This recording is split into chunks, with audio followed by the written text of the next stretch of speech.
What happens when the owner of a restaurant chain walks in undercover, and the staff make it clear they think he's just another nobody? Brayden Doyle sat in his truck, staring at the sixth location of the family-style restaurant chain he had bought 8 years ago. It was supposed to be the flagship store, the first one he had reopened after purchasing the brand from an aging couple ready to retire. The food, classic American comfort. The vibe, casual, warm, and welcoming. At least, that's what he thought it was supposed to be. But lately, customer reviews for this spot had dropped fast. Cold food, rude servers, people walking out without being seated. He'd heard it all. Corporate had sent emails. The local manager responded with excuses: short staff, bad weather, unreliable suppliers. But Brayden had a gut feeling it was more than that. He'd visited all 5 other locations over the past 2 weeks in disguise, posing as a customer. And this one, the 6th, the supposed heart of the business, was last on his list. Brayden buttoned up his flannel shirt, ran his hand over his now dyed salt and pepper beard, and stepped out. He looked like a retired contractor, not the man who signed every paycheck in that building. He'd grown out his hair, wore glasses, and used a walking stick just for effect. No one at this store had ever met him. The manager here had been hired 2 years ago, and Brayden stayed behind the scenes purposely. He walked in. The air smelled like burnt grease and lemon cleaner. A teenage hostess glanced up from her phone behind the podium. "Hey," Brayden said with a friendly smile. She chewed her gum, bored. "You alone?" "Yes, just one." She looked around at the half-empty dining room and sighed. "Sit at the back table by the kitchen. Someone'll get you." She turned her attention back to her phone. He nodded and limped to the back. As he passed a group of servers chatting near the soda station, he heard one of them, tall, buzzed hair, early 20s, say, "Some old dude just came in. Looks like a nobody. Probably wants water and a side of fries." The others laughed. Brayden sat down at the table near the swinging kitchen doors. It was sticky. The chair wobbled. From where he sat, he could see a server drop silverware onto the floor and pick it up without wiping it. Another waitress was refilling ketchup bottles by dumping old ketchup into new bottles. He waited 10 minutes. No one came. Finally, a young woman with a messy ponytail approached. Her apron was stained, but her eyes were sharp and tired. "Hi, sorry about the wait. I'm Tessa. What can I get you started with?" Brayden looked up. "Just water for now." "Maybe a recommendation," she gave a tight smile.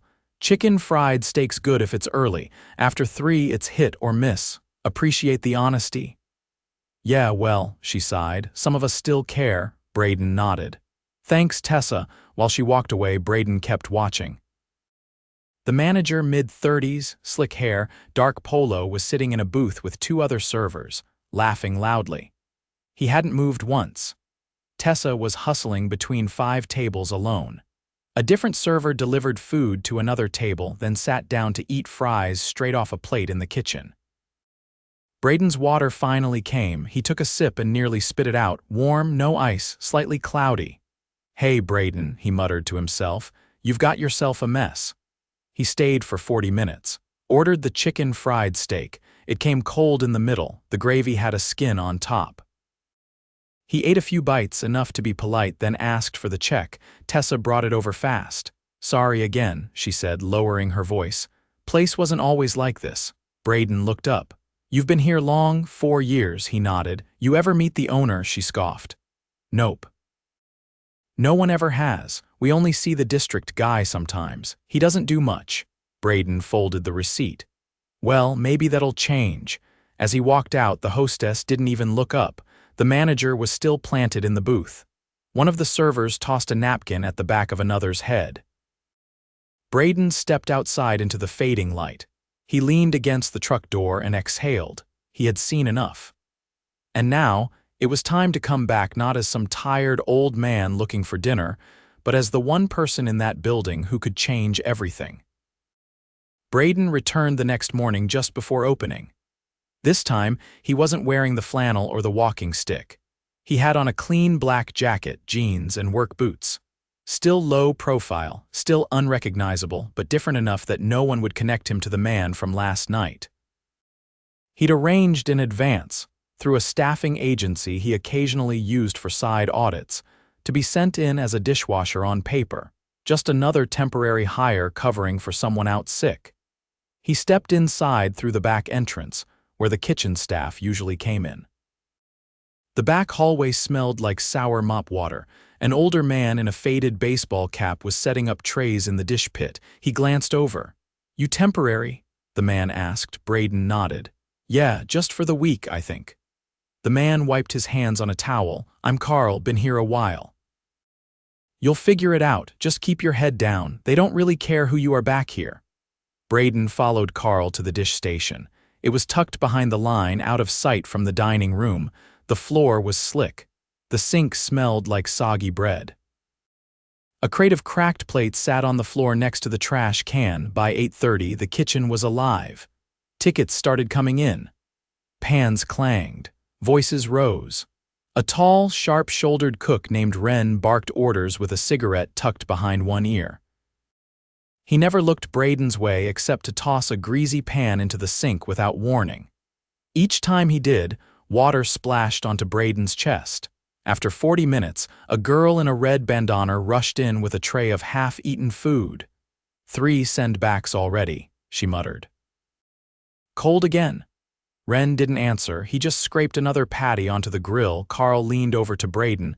"Management doesn't fix anything. Fridge doesn't hold temp right. They just tell us to plate faster." Brayden said nothing. He cleaned. He watched. He listened. At 10, the manager came in through the back, loud and late. Same man Brayden had seen lounging in the booth the night before. His name tag said Troy. Troy clapped Wren on the back, then walked past the dish area without a glance. A few minutes later, Brayden saw something that made his stomach turn.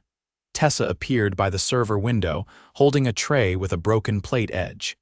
She was trying to balance it with one hand while wiping her forehead with the other. Troy stepped up behind her and said, "You're moving slow again." She didn't look at him. "I've got 6 tables, half the food's late. I'm doing what I can. Don't get snappy, you're not the only one working." Brayden caught the tightness in her shoulders. She didn't argue. She just turned and carried the tray out, her hands trembling slightly. By 11, the place was packed. Orders flew in faster than the kitchen could handle. The grill was too small, the fryer overloaded. Brayden worked non-stop. No one brought him water. No one asked if he needed a break.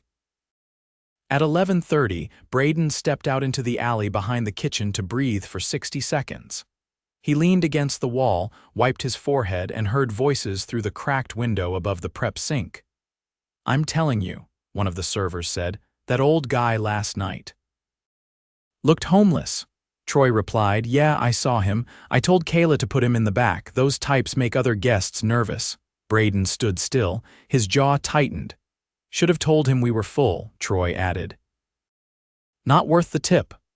Back inside, Brayden grabbed a tray of dirty dishes and stepped into the kitchen. Wren nearly bumped into him, waved a spatula in his face, and said, "Move faster, man, or get out of the way." Brayden didn't respond. He just returned to the sink. At noon, a hostess came in looking pale. "There's a family up front asking for a birthday setup. No one told me we had one today," Troy sighed. "Just grab a candle and sing something, doesn't have to be good." "I don't have enough menus either." "Then take them from another table." "Figure it out." By one, Brayden noticed something else. One of the newer servers, a tall guy named Lucas, kept vanishing. Over and over, he disappeared into the back hallway for long stretches. Customers were left waiting while he scrolled on his phone by the ice machine. When Tessa asked him for help with a tray, he waved her off. "I'm not lifting that," he said. "Not my section." Tessa carried it anyway. Her lip was bleeding, bit through it in frustration, maybe. She didn't say a word. At 1:30, Brayden decided to test something. He approached Troy near the office. "Hey, I think the walk-in fridge's temp is off. Carl said it's been like that a while. Meat's sitting too warm." Troy looked him up and down. "You're a dishwasher. Do your job. Let the kitchen handle the kitchen." I used to work in storage maintenance, Brayden said. I'm telling you it's not safe. You want to keep this job? Troy asked, stepping closer. Brayden didn't blink. I'm temporary. Exactly, Troy said. So keep quiet. Brayden nodded and walked back to the dish pit, but he stopped at the side door and pulled out his phone. Quietly, he opened the inspection app he used with corporate and submitted a photo of the fridge thermometer 49 degrees. At 2, Tessa finally collapsed onto a crate near the back wall, holding her wrist. Brayden walked over. You all right? Slipped near the fryer. Caught myself wrong. She looked up. Did you just start here? Yeah, you'll get used to being ignored. Brayden crouched beside her. You ever think about leaving? She gave a dry laugh. All the time, but I've got a kid, schedule's flexible, I make what I can. Anyone ever thank you? Only guests, management doesn't even know I exist. Brayden stood. They will. He turned and walked towards the office. He didn't knock. Inside, Troy was leaning back, scrolling through his phone. A pile of unopened mail sat on the desk. You're not supposed to be in here, Troy said without looking up. Brayden shut the door behind him and locked it. Troy looked up, annoyed. What are you? My name is Brayden Doyle, he said, voice steady. I own this company. I've spent the last 2 days watching you humiliate staff, ignore customers, and allow food safety violations to continue under your nose. Troy stared, frozen. I saw you mock a guest based on how he looked. That was me, by the way. I saw you ignore a birthday table, refuse to fix broken equipment, and belittle employees doing 10 times the work you do. You're joking, Troy began. Brayden stepped forward. You're done. Clean out your things. You're not welcome here again. Troy stood up, face red. You can't just walk in here. I can, and I did. Brayden opened the door. Leave. Now. As Troy stormed out, Brayden looked at the staff in the kitchen. No one said a word. Tessa stood silently, her hand wrapped in a towel. Brayden walked over to her. You're off the floor for the rest of the day. You're going to urgent care on the company's dime. I'll drive you, she blinked. Why? Because you've carried this place on your back for too long and you deserve better. She didn't move. Finally, she nodded. Brayden turned to the rest of the staff. Anyone not doing their job, not respecting others, or putting customers at risk, your time here is over. I'm staying the rest of the week. If you're here to work, I'll support you. If you're here to coast, you're next. No one spoke. Brayden helped Tessa out the side door and into his truck. The restaurant buzzed behind them, but for the first time, order was returning. Not through fear, but by presence. The next morning, Brayden arrived 20 minutes before opening. He parked in the alley again, out of habit now. A light drizzle tapped the windshield. Inside, the kitchen lights were on, but only a few voices echoed through the back corridor. He stepped in through the service door, wearing the same clothes as yesterday, clean but worn. No pretense, no disguise, no performance, just the owner ready to work. Carl was already at the sink, sleeves rolled up, filling the sanitizer basin. You're here early, he said, glancing over. So are you, Brayden replied, stepping beside him. Carl gave a tired shrug. Somebody's got to do it right. Brayden nodded but didn't offer more. He didn't want to break the rhythm of the place too fast. Not yet. The remaining kitchen staff trickled in. Ren came in late again, eyes bloodshot. Another cook, a younger guy named Miguel, moved with quiet precision, setting up his station without needing to be told. Miguel didn't speak much, but his prep was tight, utensils aligned, ingredients portioned. His station was spotless. By opening time, only 2 servers were on the floor, Lucas, who avoided eye contact, and Erin, who looked new. She stood near the podium, nervously adjusting the hem of her shirt. There was no hostess. Kayla, the one from 2 days ago, hadn't shown up. No call, no message. Brayden stepped out of the kitchen and made his way toward the front, stopping just behind Erin. You've worked here long? He asked. First week, she said quietly without turning. I was hired last Thursday, still figuring out the system. You've been thrown in fast. They said it's always like this, short hands, long hours. Brayden looked around the room. Half the tables hadn't been cleaned from the night before.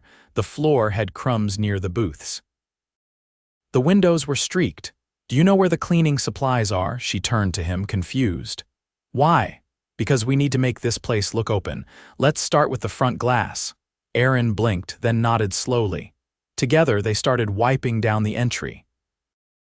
Brayden didn't say anything about who he was. He just worked. By mid-morning, the first customers trickled in. A couple with 2 kids, then an older man and his wife. Miguel kept the kitchen steady. The food came out on time, hot, plated clean. Erin handled her tables well, asking questions, checking in, getting feedback. Lucas, in contrast, disappeared again. This time he stayed gone for almost 15 minutes. When he returned, he carried a smoothie from the gas station across the street. Brayden caught him at the server window. If you can leave for drinks, you can bus your tables. Lucas looked up. I was on break. You didn't clock out. I don't need to, it's just a drink. You were gone 15 minutes, that's not a break, it's walking off the job. Lucas rolled his eyes. Look, I don't know who you think you are, I'm the owner. Lucas froze, his jaw twitched. Brayden stepped closer. I watched you ignore customers, refuse to help Tessa, and vanish during peak hours. You belittle others and slow down the team. I do my job. No, you don't, you're done here. Go clean out your locker. Lucas didn't move, Brayden's voice didn't rise. Now, Lucas left without another word. Back in the kitchen, Brayden found Miguel adjusting the fryer baskets. You've been handling 3 stations by yourself, Brayden said. Miguel looked up briefly, then back to his work. Why didn't you say anything? Miguel shrugged. No one listens. I'm listening now, Miguel hesitated. They cut hours last month, said we didn't need prep cooks in the morning, but Ren doesn't do it, so I come in early to get it ready. I don't clock in until 8, Brayden's brow furrowed. How long have you been doing that? Since January. You're getting back pay for every one of those hours. I'll handle it personally. Miguel nodded, but his hands didn't stop moving.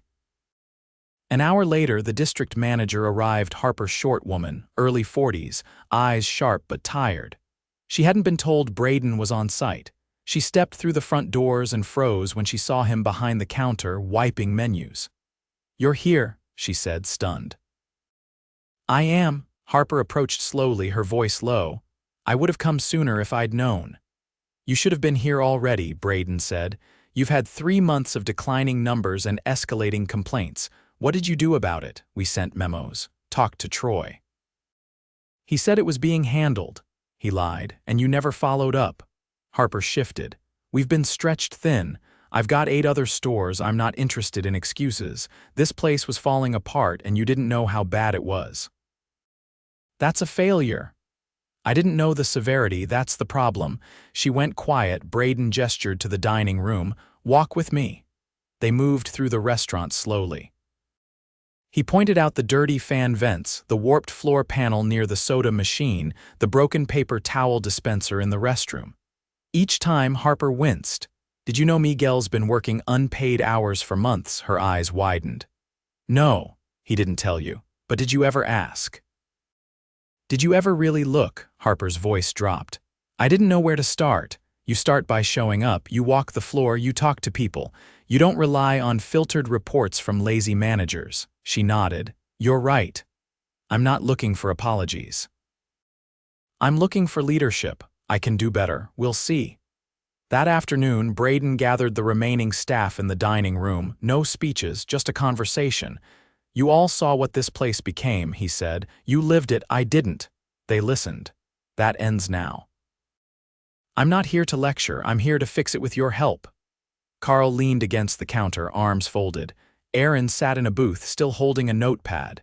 Miguel stood near the kitchen, wiping his hands. Troy's gone. Lucas is gone. Anyone else not pulling their weight will be gone too. But those of you who have stayed, who have worked, who have cared, you will be seen, you will be heard. He looked at Tessa, who had returned that morning, wrist wrapped tight, eyes focused. You're getting promoted. Effective next week, you'll be the floor supervisor. You've earned it. Tessa blinked. I don't even know what to say. Just keep doing what you've been doing, only with more authority. He turned to Miguel. You'll be the new lead line. Starting tomorrow, you set the tone in the kitchen. Miguel nodded once. And Carl, if you're willing, I want you training the new hires. Carl laughed under his breath. Sure, as long as they don't quit by lunch. They won't, Brayden said. Not if we build this right. He stepped back and looked at all of them. This place is going to change. But only if we do it together. No applause, no cheers, just something better commitment. The rain had stopped outside. Light came through the front windows. The smell of fresh coffee drifted from the kitchen. The restaurant wasn't fixed, not yet. But for the first time in a long while, it didn't feel broken beyond repair. The following week didn't unfold like a grand reopening. There were no balloons, no signs, no PR stunts. Just tighter schedules, new routines, and a growing sense that someone was finally paying attention. Brayden didn't vanish after the reveal. He stayed, quietly rotating between the back office, the floor, and the kitchen. Not as a watchdog, but as a participant. Most mornings started earlier now. Brayden arrived before the sun, unlocking the side door himself.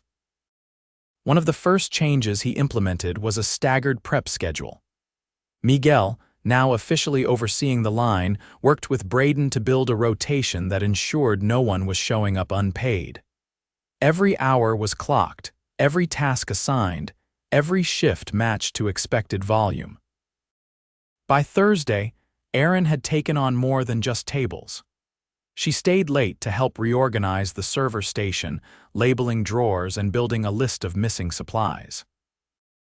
Brayden noticed she carried a small notepad in her apron, writing down customer feedback between orders even when no one asked her to. One evening, as the kitchen wound down, Brayden sat with her in the back booth. Erin was wiping the display menus. "You adapt fast," he said. "I used to run events at a hotel," she said, not looking up. "Left after they cut our team in half but doubled our quotas. Why come here? Honestly, it was the only place that called me back." Brayden nodded. "We'll make sure that choice pays off." She gave a short breath through her nose but didn't smile. Just went back to cleaning in the kitchen. Ren showed up late again 3 days in a row. He moved slower each time, barely speaking, nursing an old shoulder injury he refused to talk about. Miguel had picked up the slack, but by Friday morning, Brayden had seen enough. He caught Ren near the back cooler, adjusting a prep bin with one hand. "You're struggling," Brayden said plainly. Ren didn't turn. "I've had worse weeks. You haven't been on time once. You've missed 3 orders. You're not communicating with anyone." Ren finally met his eyes. "I've been here longer than most. I've carried this kitchen through worse." "And I respect that," Brayden said, "but you're not fit for the line right now." Ren's jaw clenched. "So that's it?" "No. I'm offering you a non-cooking role. Inventory management, 4 days a week, better on your shoulder, still part of the team." Ren looked away, then nodded once without speaking. By the end of that day, the mood in the restaurant had shifted carefully, not dramatically. Guests weren't just being served, they were being remembered. Miguel started calling out table numbers to the servers before the tickets even hit the window. Tessa, now in her supervisory role, began training Erin on how to handle refund requests and meal comps, something she'd never been allowed to touch before. One night, just after closing, Brayden sat alone at the counter, reviewing invoices. Tessa approached, carrying a cardboard box filled with items from the back office. "Found this under the old desk," she said, setting it down. "Looks like receipts from 2 years ago, never filed." Brayden flipped through the stack. "Unreal. I also found a folder labeled Fired Staff Do Not Rehire, whole list of names. Let me see it." She handed it over. Brayden scanned the names. Some he recognized from exit interviews that had never made it to his desk. Others were unfamiliar. "Keep this between us," he said. "We're revisiting these. Everyone deserves a clean slate if they were pushed out unfairly." Tessa nodded. "One of these names, Janelle, she trained me when I started. Best person I ever worked with, disappeared after a fight with Troy." Brayden closed the folder. "I'll find her." The next morning, Harper returned. She moved differently now, clipboard in hand, eyes scanning without glossing over. She sat with Brayden in the back booth after morning prep. "I've reassigned my assistant to handle the lower-performing stores," she said. I'll be on site here 3 days a week until we stabilize. Brayden raised an eyebrow. That's a shift. I've been doing this long enough to know when I've misjudged a situation, she said. This place wasn't just neglected, it was abandoned. He leaned back. How are the other locations? Stronger now. News of what happened here spread. I've had 2 managers reach out voluntarily to audit their own operations. Whatever you did, people are paying attention. I didn't do much, Brayden said. They just needed permission to care. The conversation was cut short by the sound of raised voices near the front. Brayden stood immediately and moved to the dining room. A man in his 20s stood at a table, jabbing a finger toward Aaron. His voice was loud enough to draw stares. I said no onions, it's not that hard. Aaron held her ground, calm but firm. I can have the kitchen remake it, sir. It'll only take a few minutes. I don't want it remade, I want it free. Brayden stepped in. I'm the owner. What seems to be the issue? The man turned. She messed up my order. Brayden looked at the plate. No onions were visible. He turned to Aaron. I asked twice, she said quietly. He said he had an allergy, but then told me he just doesn't like the taste. Brayden nodded. Sir, if there had been a medical allergy, we'd have flagged the order. If you simply don't like the flavor, we're happy to adjust, but that doesn't warrant a free meal. The man scoffed. This is how you treat customers. We treat everyone with respect, Brayden said, but we don't reward tantrums. The man grabbed his coat and stormed out, muttering. Brayden turned back to Aaron. You did everything right, he said. She gave a small nod and returned to her station. Later that evening, Brayden sat with Tessa and Miguel in the office. The new schedule was up. The next week had been planned with buffer hours for sudden call-offs. A new part-time prep cook was starting Tuesday. Applications were being reviewed together, not just by Harper but by the newly formed in-house team. This is sustainable, Miguel said, scanning the printout. Tessa looked up. Feels different. Like we're not just holding it together anymore. Brayden leaned forward. That's the goal. I'll step back next week, but I'll be checking in, unannounced. No more distance, no more silence. Tessa gave a slow nod. Miguel said nothing, but the way he folded the schedule and tucked it into his pocket said enough. As the day wound down and the last table cleared, Brayden stood behind the counter and looked out over the space, the same sticky floors and scuffed booths he'd walked into weeks before.